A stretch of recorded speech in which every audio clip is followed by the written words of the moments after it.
Hi viewers, my name is Suresh. Okay, మనం నా పాత వీడియోస్ చూసారా?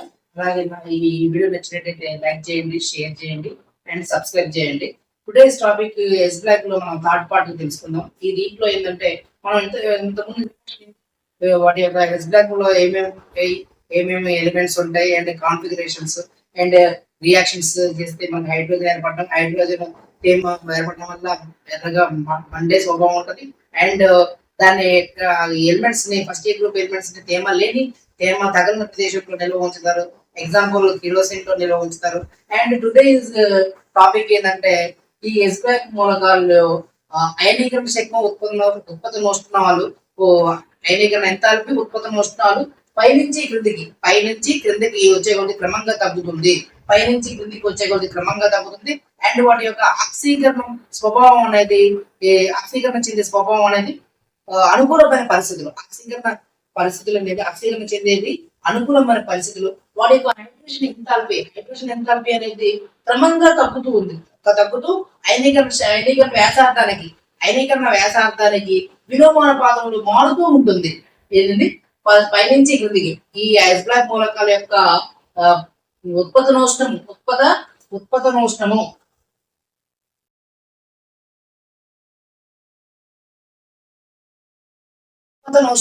అయనీకరణ ఎంథాల్పీ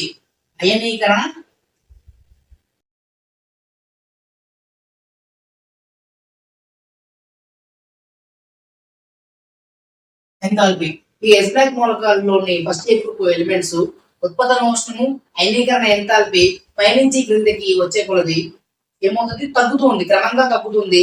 అండ్ ఇవి ఎలా ఉంటుంది అంటే వాటి యొక్క ఆక్సీకరణ చెందే పరిస్థితులు అనమాట. ఆక్సీకరణ చెందడానికి ఇవి అనుకూలమైన పరిస్థితులు. అండ్ వాటి యొక్క హైడ్రేషన్ ఎంథాల్పీ అనేది క్రమంగా తగ్గుతూ ఉంటుంది. ప్లస్ అయనీకరణ వ్యాసార్థానికి విలోమానుపాతంలో మారుతూ ఉంటుంది. ఇవి మారుతూ ఉండడం వలన అవి ఆక్సీకరణ చెందడానికి అనుకూలమైన పరిస్థితులు. అయితే ఒక లోహం అనేది ఆక్సీకరణ చెందడానికి ఉత్పతనోష్ణము అయనీకరణ ఎంథాల్పీలు అనేవి తగ్గుతూ వాటి యొక్క ఆక్సీకరణ చెందడానికి జరగడానికి సౌలభ్యానికి హైడ్రేషన్ శక్తి యొక్క ఉష్ణరాశి అనేది క్రమంగా తగ్గడమే.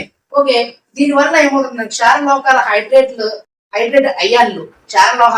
హైడ్రేట్ అయాన్లు అనేవి ఏర్పడడానికి ఎలక్ట్రోడ్ పొటెన్షియల్ దాదాపుగా సమానంగా ఉంటుంది. ఈ లోహం యొక్క ఉత్పతనోష్ణము అయనీకరణ ఎంథాల్పీ అనేవి ఆక్సీకరణ చెందడానికి జరిగే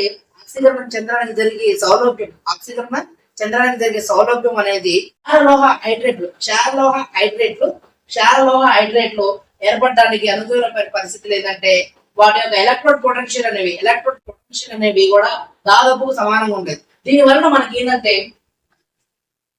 వలన మనం ఒక ఉదాహరణ ఏం చెప్పుకోవచ్చు అంటే ఉత్పతనోష్ణము అండ్ లిథియం కి ఎంత ఉంటదంటే +108 కిలో జౌల్స్ మోల్ ఇన్వర్స్ లో కొలుస్తారు. అండ్ సీజియం కి +79 kilo joules per mole inverse. ఉత్పతనోష్ణం లిథియం కి ఎంత ఉంటుంది, 100 kilo joules per mole inverse and caesium కి 79 kilo joules per mole inverse. And next అయనీకరణ ఎంథాల్పీ ఎంత ఉంటుందంటే దీనికి 520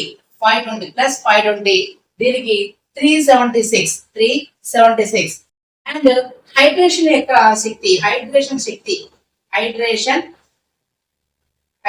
శక్తి -966 అండ్ here 700. దీంట్లో లిథియం కి హైడ్రేషన్ శక్తి ఎంత ఉంటుందంటే 966 అండ్ సీజియం కి 700. And total delta H total energy -338 here -245. ఇక్కడ మన లోహం యొక్క ఉత్పతనోష్ణం అయనీకరణ శక్మాలు ఒక ఆక్సీకరణ చెందడానికి హైడ్రేషన్ ఎనర్జీ అనేది తగ్గడమే. హైడ్రేషన్ ఎనర్జీ అనేది తగ్గడమే.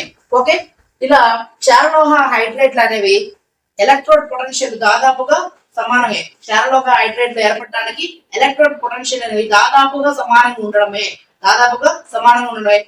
ఎగ్జాంపుల్ తీసుకుంటే లిథియం యొక్క ఉత్పత్తి నష్టం +108 అండ్ సీజియం అనేది 79 kilo joules per mole inverse and అయనీకరణ శక్తి అనేది +520 kilo joules mole inverse and 376 kilo joules per mole inverse caesium కి అయనీకరణ శక్తి ఉంటాయి.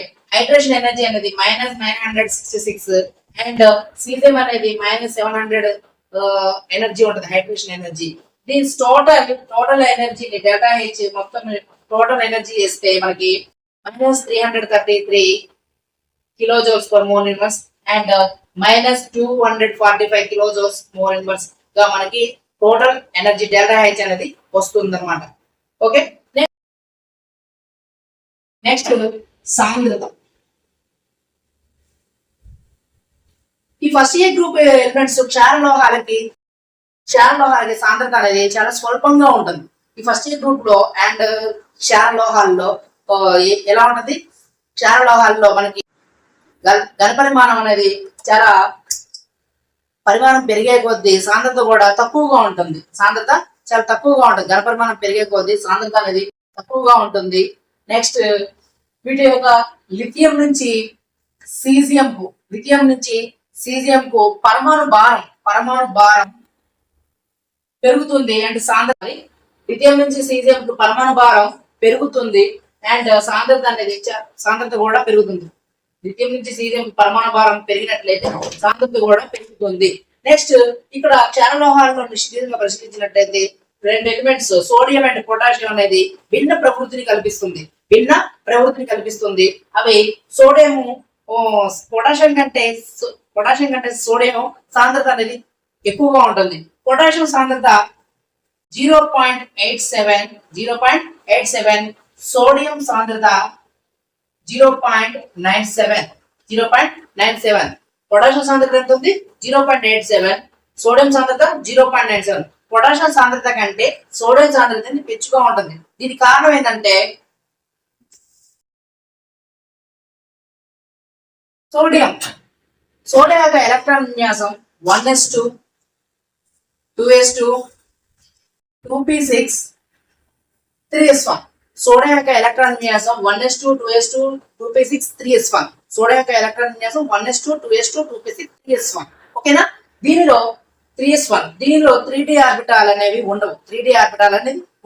దీని యొక్క 3s నుంచి 3d ఆర్బిటాల్లోకి ఎలక్ట్రాన్స్ అనేవి ఉత్తేజం చెందడం అనేది చాలా కష్టంగా ఉంటుంది. 3s నుంచి 3d ఆర్బిటాల్లోకి ఉత్తేజనం చెందడం అనేది చాలా కష్టంగా ఉంటుంది. 3s ఆర్బిటాలకి 3d ఆర్బిటాలకి వ్యత్యాసం కూడా చాలా ఎక్కువగా ఉంటుంది. అందువల్ల ఇది ఎలిమెంట్ అనేది డి ఆర్బిటాల్ అనేది ఉపయోగించుకోవచ్చు. అందువల్ల ఈ స్ఫటిక జాలకంలో పరమాణువు అనేవి చాలా దగ్గరగా ఉండడం వల్ల పరమాణువు అనేది అమరిక అనేది చాలా దగ్గరగా ఉండడం వల్ల దీని సాంద్రత సోడియం యొక్క సాంద్రత అనేది హెచ్చుగా ఉంటుంది.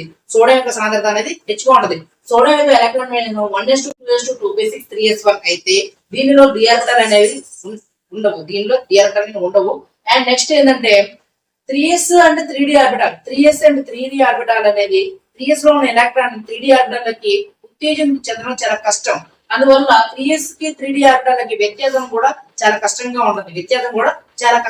ఎందుకు? ఎలక్ట్రాన్ 3s లో నుంచి 3d ఆర్బిటాల్ ఒక తక్కువ స్థాయిలో నుంచి ఎక్కువ స్థాయిలోకి ఉత్తేజం చెందాలి. ఆ ఉత్తేజం చెందాలంటే మోర్ ఎనర్జీ కావాలి మనకు. ఒక ఎలక్ట్రాన్ అనేది ఒక శక్తి స్థాయి నుంచి ఇంకొక శక్తి స్థాయిలోకి వెళ్ళాలంటే మనకి మోర్ ఎనర్జీ కావాలన్నమాట. అందువల్ల ఇక్కడ ఈ ఎలక్ట్రాన్ అనేది 3d ఆర్బిటాల్కి వెళ్ళడం చాలా కష్టం కాబట్టి 3s కి 3d ఆర్బిటాల్కి వ్యత్యాసం కూడా చాలా ఎక్కువగా ఉండడం వల్ల ఈ సోడియంలో పరమాణువుల అమరిక అనేది చాలా దగ్గరగా ఉండడం వల్ల చాలా చిన్నగా ఉంటుంది. సైజ్ అనేది చాలా దగ్గరగా ఉండడం వల్ల సోడియం యొక్క సాంద్రత అనేది మనకి హెచ్చుగా ఉంటుంది. అండ్ నెక్స్ట్ పొటాషియం యొక్క ఎలక్ట్రాన్ విన్యాసం చూసుకుంటే 1s2 2s2 2p6 3s2 3p6 4s1 3d 0. దీనిలో వ్యాలెన్స్ ఎలక్ట్రాన్ ఉంది 4s లో ఒకటే ఒక ఎలక్ట్రాన్ ఉంటుంది.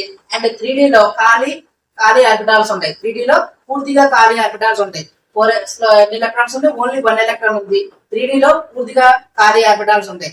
ఈ 3d ఆర్బిటాల్ అనేది 4s1 కంటే ముందే ఉంటుంది. 3d ఆర్బిటాల్ అనేది 4s కంటే ముందు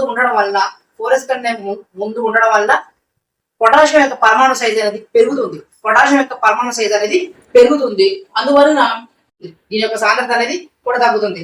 ఓకే, దీనివలన పొటాషియం యొక్క సాంద్రత కంటే సోడియం యొక్క సాంద్రత అనేది ఎక్కువ ఉంటుంది. పొటాషియం సాంద్రత కంటే సోడియం యొక్క సాంద్రత ఎక్కువ ఉంటుంది. ఇది పొటాషియంలో 4s కంటే ముందు 3d ఆర్బిటాల్ ఉంటుంది. 3d ఆర్బిటాల్ ఉండడం వలన పొటాషియం యొక్క పరిమాణం అనేది పెరుగుతుంది. అందువల్ల సోడియం కంటే పొటాషియం పరమాణులు అనేవి దూరంగా జరిగి ఉంటాయి. దూరంగా జరిగి ఉండడం వలన దీని యొక్క పొటాషియం యొక్క సాంద్రత కంటే సోడియం యొక్క సాంద్రత ఎక్కువగా ఉంటుంది. ఓకే, మనకి ఈ లోహాలు ఏవి ఫస్ట్ గ్రూప్ యొక్క లోహాలు అనేవి అల్ప సాంద్రత ఉండడం వలన ఈ ఫస్ట్ గ్రూప్ ఎలిమెంట్స్ అనేవి నీటిలో తేలుతూ ఉంటాయి. ఓకే.